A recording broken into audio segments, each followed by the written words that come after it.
కేదార్నాథ్లో ఎడతెరిపి లేని వర్షాల కారణంగా పలుచోట్ల రహదారులు కొట్టుకుపోయాయి.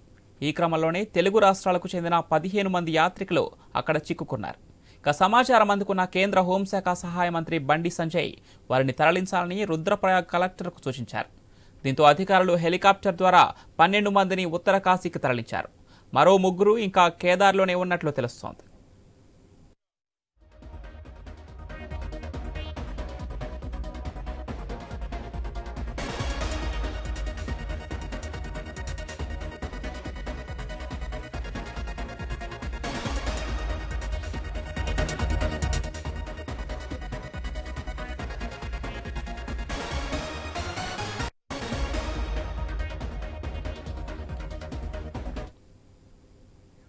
కేదార్నాథ్లో ఎడతెరిపి లేని వర్షాల కారణంగా పలుచోట్ల రహదారులు కొట్టుకుపోయాయి. ఈ క్రమంలోనే తెలుగు రాష్ట్రాలకు చెందిన 15 మంది యాత్రికులు అక్కడ చిక్కుకున్నారు. సమాచారం అందుకున్న కేంద్ర హోంశాఖ సహాయ మంత్రి బండి సంజయ్ వారిని తరలించాలని రుద్రప్రయాగ్ కలెక్టర్కు సూచించారు. దీంతో అధికారులు హెలికాప్టర్ ద్వారా 12 మందిని ఉత్తరకాశీకి తరలించారు. కాగా మరో 3 యాత్రికులు కేదార్లోనే ఉన్నట్లు తెలుస్తోంది.